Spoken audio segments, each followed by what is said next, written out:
ఉమ్మడి నల్గొండకు సంబంధించినవి. అంటే ఉమ్మడి నల్గొండ, యాదాద్రి భువనగిరి, సూర్యాపేటకు చెందిన వార్తలు ఇక్కడ ఉంటాయి. ప్రతి ఒక్కరూ విరివిగా మొక్కలు నాటాలి. మంత్రి కోమటిరెడ్డి చెప్తున్నాడు. ఇందిరమ్మ ఇండ్ల గ్రౌండ్లో ఇందిరమ్మ ఇండ్ల గ్రౌండింగ్లో నిర్లక్ష్యం వహిస్తే సహించేది లేదు. నల్గొండ జిల్లా కలెక్టర్ ఇలా త్రిపాఠి చెప్తుంది. మళ్ళా కబ్జా, మట్టిని కప్పి కుంటను పూడ్చి ఫామ్ ల్యాండ్ వెంచర్ ఏర్పాటు, ఆనవాళ్ళు కోల్పోయిన కుంటకొమ్ము చెలక గజం 16,000 నుంచి 20,000 అనుమతులు లేకుండానే ప్లాట్ల విక్రయం అంట. మోసపోతున్న సామాన్యులు. ఆలేరులు అన్నట్టు ఈ కథ అంతా.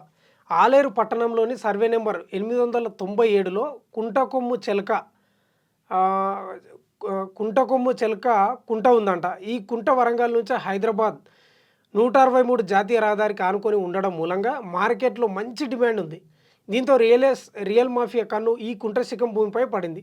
ఈ సర్వే నెంబర్లో మొత్తం 12.20 ఎకరాలు ఉండగా అందులో 2.5 ఎకరాలు ఫామ్ ల్యాండ్ వెంచర్ చేశారు.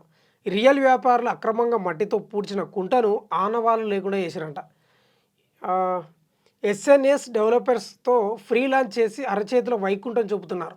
మాయమాటలు చెప్పి విక్రయాలు మొదలుపెట్టారు. అనుమతులు లేకుండానే వెంచర్ చేసి దంద చేస్తున్నారంట. గజానికి 16,000 నుంచి 20,000 చొప్పున గుంటకు 20,000 చొప్పున గుంటకు 19.36 లక్షల నుంచి 24.20 లక్షలకు గుంట చొప్పున విక్రయిస్తున్న కోట్లాది రూపాయలు దండుకుంటున్నారంట. సామాన్యులు తెలియక కొనుగోలు చేసి మోసపోతున్నారంట. ఎట్లుంది చూడు కథ. ఆలేరు పట్టణంలో ఏం చేస్తాం. ఆలేరు ఎమ్మెల్యే ఎవరు? బీల్ రాయిలే అనుకుంటా. మరి చూడాలి దీని కథ ఏందో ఏంది. మట్టిని కప్పి కుంటను ఊడ్చానంట అలయ గారు. దీని కథ ఏందో చూడండి. రైట్. ఏడాదిన్నర దాటినా ఇన్ఛార్జ్ లేడు. సమన్వయకర్త ఉన్న సమన్వయం ఏది? క్యాడర్ ఉన్నా లీడర్ లేకపోవడంతో అసంతృప్తి. భరోసా ఇచ్చే నాయకుడు ఎక్కడ?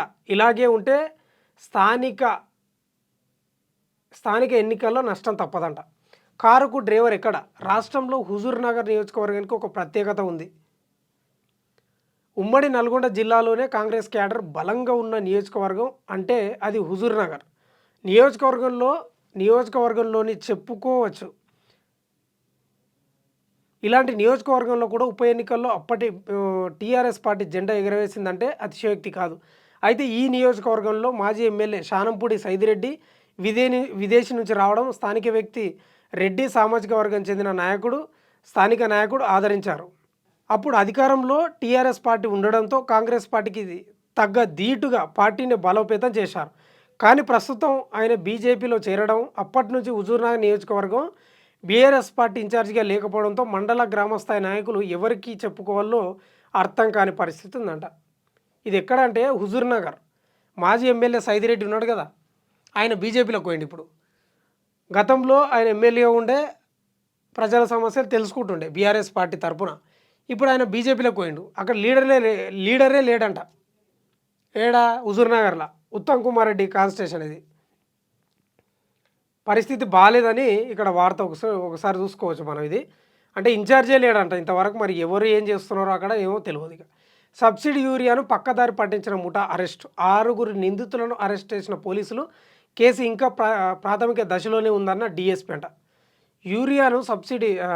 సబ్సిడీ యూరియాను పక్కదారి ఆయిల్ కంపెనీలకు, పాల వ్యాపారులకు, రకరకాలుగా పంటల కోసం ఇస్తే వీళ్ళేమో ఇట్లా తయారైంది. ఏం చేస్తాం. ఇవి ఉమ్మడి నల్గొండకు సంబంధించిన వార్తలు.